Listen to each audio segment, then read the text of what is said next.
요즘에 이제 온라인 클래스를 하고 있어서 청소년 눈 건강에 정말 빨간불이 들어오고 있습니다.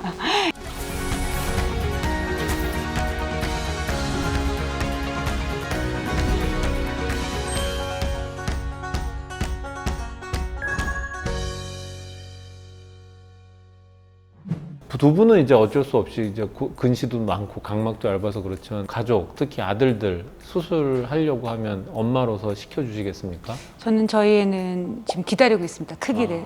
대학생이긴 한데 나이가 조금 일찍 어리죠? 들어가서 일찍 어리거든요. 들어갔죠. 스마일 라식 저 언제 해요? 맨날 물어보고 있거든요. 저도 아이가 있는데 아직은 초등학생인데요. 시력 교정술을 떠나서 이제 눈이 안 나빠졌으면 좋겠다. 이게 첫 번째 바람이고요. 부모님들이 눈이 나쁜 근시가 있는 경우에는 아이들도 그럴 가능성이 조금은 더 높기 때문에 이제 10대에 들어가면 어떻게 될지 한번 지켜봐야죠. 드림 렌즈에 대해서는 어떻게 생각하세요? 애들 지금 이제 크고 있는데 눈이 나빠진다. 딸내미죠? 아들도 있고 딸도 있는데요. 그렇죠. 근데 드림 렌즈가 실제로 친한 망막 교수 친구가 있는데 그 친구 아이도 이제 드림 렌즈를 막 끼기 시작했거든요. 이제 근시가 생겨서 이제 불편하니까 안경에 따른 이제 불편함, 특히 남자아이들 같은 경우는 있으니까 이제 밤에 잘 때 순능도만 좋으면, 그러니까 힘들어하지만 않으면 드림 렌즈 끼고 지내는 것도 괜찮다고 생각하고요. 최근에는 이제 연구에서 많이 알려져 있지만 드림 렌즈를 끼면 장기간 관찰했을 때 눈이 길어지는 거, 이런 것도 좀 맞기 때문에 근시도 좀 예방이 되는 측면도 좀 있고. 근시의 진행을 억제해 주는 거. 렌즈를 끼었을 때 효과가 시력이 교정된 일시적 효과와 함께 근시가 성장기 때 많이 나빠지는 것을 좀 막아주는 효과는 분명히 있죠. 저희 같이 일하는 변성원 원장님 딸내미는 12살 때부터 해서 10년 동안 드림 렌즈를 이제 변성원 원장님이 직접 다 관리를 하셨었고 22살 때서 이제 제가 시력 교정 스마일로 해서 잘 지내고 있죠. 드림 렌즈를 쭉 하고 그 다음에 대학생이 돼가지고 라식으로 가는 길이 굉장히 예전에 비해서 많아졌어요. 되게 루틴화 됐다고나 할까요? 그래서 초등학교 가서 안경을 안 쓰면 좋겠지만 쓰기 시작하면 어머님들이 대부분 이제는 드림 렌즈하고 또 요즘에 이제 하는 아트로핀 치료 같은 거 같이 병행하는 거를 당연시하게 생각을 하시는데 그게 옛날처럼 여러 가지 경험치가 안 쌓여가지고 굉장히 이게 실험적인 어떤 시도를 하는 거라는 그런 시대가 지났기 때문에요. 이제는 어느 정도 검증된 다 치료라고 보여집니다. 그래서 안심해도 되는 치료들이 아닌가 이제는 그런 생각이 듭니다. 초등학생을 둔 아빠로서의 질문 드릴게요. 아트로핀 치료에 대해서 찬성하시나요? 아트로핀이 뭔지, 아트로핀 치료가 뭔지 일단 간단하게 혹시 얘기해 줄 수 있으면. 이제 아트로핀이라고 이제 특정 성분이 있는데요. 이거를 넣으면 이제 동공이 조금 커져요. 그러니까 동공이 커져서 이제 빛이 좀 많이 들어가서 불편함이 좀 있는데, 최근에는 이제 그 농도를 조금 낮춰서 실제로 승인 받아서 나온 약제가 있는데, 동공이 커지고 이제 산동이 된다고 하는데, 그렇게 되면 가까이가 좀 불편해지는 경향이 있어요. 가까이 책 보거나 할 때 좀 불편한 것만 없다고 하면 그것도 역시 마찬가지로 좀 효과가 있다고 되어 있기 때문에, 근시 진행을 억제하는 효과. 네, 근시 진행 억제하는 효과가 있기 때문에 그것도 이제 병행해서 아까 말씀하신 것처럼 하는 경우가 앞으로는 좀 더 늘어날 거라고 생각이 되고요. 예전에는 몇몇 대학병원에서만 좀 특별히 약을 만들어서 희석을 해서 처방을 했었거든요. 요새는 이제 아예 제품이 좀 나오고 있어서 그것도 좀 가능은 합니다. 근데 아이들이 눈이 나빠지는 이유가 사실 근거리를 많이 읽어야 되기 때문인데 그거를 잘 볼 수 없게 만들어 놓으면 걔가 당장 공부를 못 할 거 아니에요. 그러면 그거는 어떻게 해? 눈은 좋은데 애 성적이 자꾸 떨어지면 그러면 이제 중단을 하고 드림 렌즈 위주로 이제. 근데 사실 그거 쓴다고 해서 공부 안 하는 애들은 없어요.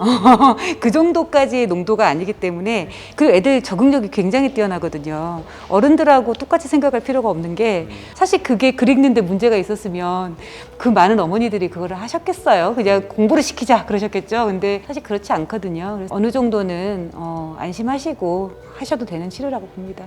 이제 여기에서의 핵심이 근시가 있는 아이들한테 쓰는 거예요. 그러니까 근시가 있는 아이들이 가성으로 더 많이 근시를 만드는 것은 억제해 줄 수 있거든요. 그러니까 근시가 있으면 눈에 힘을 주지 않아도 가까이가 보이는 겁니다. 그러니까 눈이 좀 부실 수는 있더라도 책을 볼 수는 있는데 이 아이들이 습관이나 다른 이유들로 해서 본인의 근시보다 더 심한 근시로 눈에 힘을 주고 만들다가 점점 더 근시가 진행되는 과정은 억제하는 거죠. 그러니까 책을 안 보는 거나 못 보는 건 아니에요.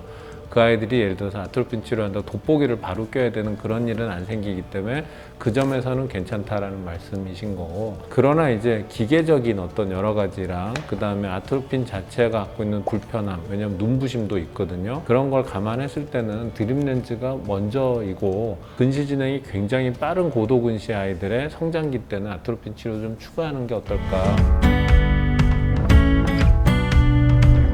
대학생 학부모, 그죠? 시력 교정 수술을 앞둔, 그 다음에 막 성장기에 접어든 초등학생 학부모로서 정리 멘트 한 번씩 부탁드릴까요? 어떻게 관리하면 대학생 학부모로서 제일 좋을까요? 요즘에 이제 온라인 클래스를 하고 있어서 청소년 눈 건강에 정말 빨간불이 들어오고 있습니다. 옛날에는 건조증이라고 하는 게 그냥 연세 드신 분들의 병이었거든요. 근데 요즘에는 그냥 10대 후반부터, 아니요, 초등학생부터 있는 것 같아요. 초등학생부터 인공누액을 그냥 가지고 써야 되는 경우가 상당히 많거든요. 그 오메가3 같은 거가 좀 도움이 된다고 합니다, 건조증에는.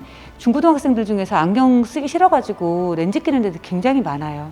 종종 가방 안에서 컬러 렌즈와 렌즈가 막 나옵니다, 여학생들.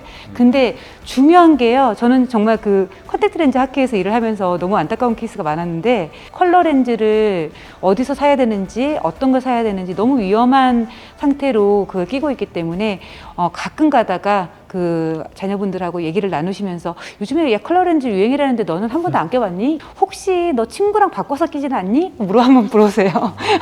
얘네도 친구랑 바꿔 낍니다. 왜냐면 색깔이 다양하니까 니 거, 내 거 막 이렇게 서로 바꿔 끼는데요. 굉장히 위험한데 부모님들이 모르세요. 왜냐면은 집에 오면 빼거든요. 그래서 일단 그런 친구들 있는지 자녀분들한테 한번 물어보시고 관리해 주시고, 그렇게 까만자 각막을 갖다가 깨끗하게 보존을 하면 20살 되면은 이제 라식할 수 있잖아요.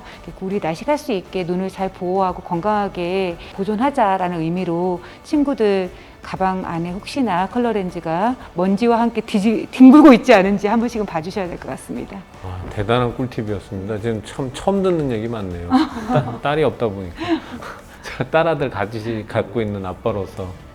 코로나로 인해서 지금 실내에서 활동이 굉장히 늘었습니다. 그래서 아이들도 대부분 노트북 같은 거 이용해서 줌으로 수업하고 원격 수업하고 하면서 근거리 생활이 늘고 있는데요.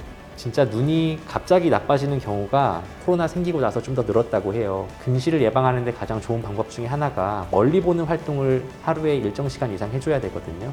그래서 최소 1시간 정도는 꼭 마스크 쓰고 나가서 야외 활동을 좀 충분히 할 수 있게 해주는 게 눈 건강을 위해서라도 좀 챙겨주면 좋겠다는 생각이 들고요.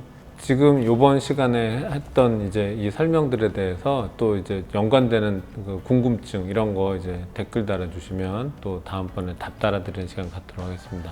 자, 오늘 시청해주셔서 감사합니다.